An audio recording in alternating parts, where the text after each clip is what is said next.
할렐루야. 성경 암송하심으로 새벽 기도회를 시작하겠습니다. 너희는 사도들과 선지자들의 터 위에 세우심을 입은 자라. 그리스도 예수께서 친히 모퉁이 돌이 되셨느니라. 그의 안에서 건물마다 서로 연결하여 주 안에서 성전이 되어가고 너희도 성령 안에서 하나님이 거하실 처소가 되기 위하여 그리스도 예수 안에서 함께 지어져 가느니라. 아멘. 하나님의 말씀은 출애굽기 35장 1절에서 19절의 말씀입니다. 이 시간 제가 읽을 때에는 1절에서 3절까지 읽도록 하겠습니다. 모세가 이스라엘 자손의 온 회중을 모으고 그들에게 이르되 여호와께서 너희에게 명령하사 행하게 하신 말씀이 이러하니라. 엿새 동안은 일하고 일곱째 날은 너희를 위한 거룩한 날이니 여호와께 엄숙한 안식일이라. 누구든지 이 날에 일하는 자는 죽일지니 안식일에는 너희의 모든 처소에서 불도 피우지 말지니라. 아멘. 오늘 본문은 안식일과 성막 건설을 준비하는 과정을 우리에게 보여줍니다. 안식일에 대한 규정은 앞서 여러 번 주어졌는데 본문은 특별히 안식일을 엄숙한 안식일로 규정하고 있으며 불을 피우지 말라는 금지 규정이 눈에 띕니다. 엄숙한 안식일이란 단어를 이해하기가 쉽지 않은데 이것을 의역을 하면 쉬는 안식일 정도로 해석할 수 있을 것 같습니다. 지금까지 언급된 것과 마찬가지로 안식일에 쉬는 것이 계속해서 강조가 되고 있는데요. 앞서 31장 31절에서 설명한 대로 안식일은 영원한 언약의 징표 역할을 합니다. 즉 안식일은 하나님의 창조와 구원의 징표이자 언약의 기념이었습니다. 이스라엘은 이집트에서 파라오의 노예라는 신분으로 살아가면서 쉼이라는 것을 전혀 누리지 못했죠. 평생 쉼 없이 파라오와 이집트를 위해서 일을 했었습니다. 그런 그들이 노예의 신분에서 벗어나 하나님께 속한 하나님의 백성이라는 신분을 얻게 되었고 하나님이 당신의 백성에게 요구하시는 것은 바로 쉬는 것이었습니다. 일평생 파라오를 위해 일하며 살아온 그들에게는 매우 낯선 규정이었겠죠. 하지만 이것이 하나님과 이스라엘 사이의 관계를 보여주는 언약의 징표 역할을 했습니다. 이제 그들에게는 하나님께 속한 하나님의 백성으로서 안식일의 모든 노동을 멈추고 쉬며 하나님을 기쁘게 예배하는 의무가 생겼습니다. 사랑하는 여러분, 과거 우리도 이스라엘처럼 쉼없이 쉼이 없는 인생을 살았었죠. 나의 부귀영화를 위해서 또 이 세상의 즐거움과 번영을 위해서 쉬지 않고 열심히 살았습니다. 그렇게 살지 않으면 살아남을 수 없을 것 같은 불안감 속에서 말입니다. 그런데 이러한 불안감들은 그리스도 안에서 사라졌습니다. 하나님은 쉼없이 살아온 인생들에게 쉼을 허락하셨고 당신의 쉼에 참여하며 마음껏 기쁨으로 하나님을 예배하게 하셨습니다. 물론 주일에 말입니다. 그렇기에 주일이 우리에게 바로 복된 날인 것입니다. 물론 바쁜 현대인에게 쉼이라는 것은 사치처럼 여겨지기도 하고 또 내가 쉬는 동안 다른 사람과의 경쟁에서 밀릴 수도 있다는 불안감이 있겠죠.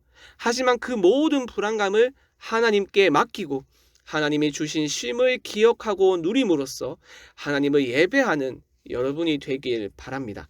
그것이 하나님과 언약 관계에 있는 백성임을 증명하는 언약의 징표입니다.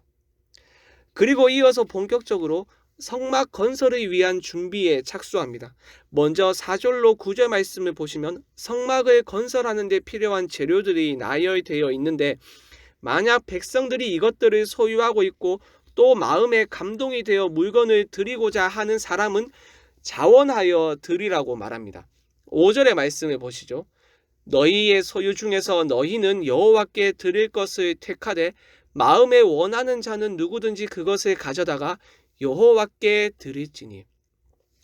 여기서 중요한 것은 자원하는 마음으로 하라는 것입니다. 하나님은 만약 너희들이 재료를 가지고 있으면 무조건 성막 건설을 위하여 드려라 이렇게 명령하지 않았습니다.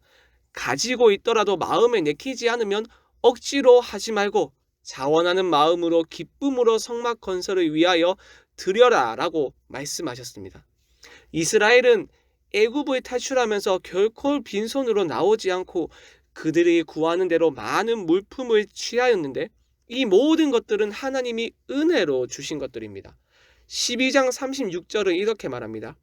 여호와께서 애굽 사람들에게 이스라엘 백성에게 은혜를 입히게 하사 그들이 구하는 대로 주게 하심으로 그들이 애굽 사람의 물품을 취하였더라. 하나님은 내가 그것들을 너희에게 주었으니 이제 다시 반납하라고 강제로 명령하지 않았습니다. 오직 자원하는 마음으로 바쳐라고 말씀하셨습니다. 왜냐하면 하나님이 원하시는 것은 강제가 아닌 자원하는 마음이며 인격적인 결정을 통한 헌신이기 때문입니다. 사실 하나님이 주신 은혜를 알게 되면 자원하여 드릴 수밖에 없죠. 내가 가지고 있는 것 모두를 내 능력으로 취한 것이 아니라 하나님이 은혜로 값없이 주신 것임을 깨닫는다면 감사와 기쁨으로 드릴 수밖에 없습니다. 이것이 하나님을 향한 헌신의 원리입니다. 이것이 없다면 주의 일을 하는 것은 짐스러운 일, 그저 곤욕일 뿐입니다. 그러므로 사랑하는 여러분, 하나님이 여러분에게 주신 은혜를 마음에 새기시고 자원하는 마음으로 기쁨으로 하나님을 위하여 헌신하실 수 있기를 바랍니다. 마지막으로 10절로 19절 말씀을 보시면 지혜로운 자가 성막을 만들어야 한다는 하나님의 명령을 볼 수 있습니다. 10절의 말씀을 보시죠. 물은 너희 중 마음이 지혜로운 자는 와서 여호와께서 명령하신 것을 다 만들지니. 성막 건설은 아무나 해서는 안 되었습니다. 내가 원한다고 할 수 있는 것이 아니었습니다. 오직 지혜로운 자만이 성막을 건설할 자격을 가지고 있었습니다. 여기서 지혜로운 자는 어떤 지식을 알고 있거나 능숙한 솜씨를 갖춘 사람이 아닙니다.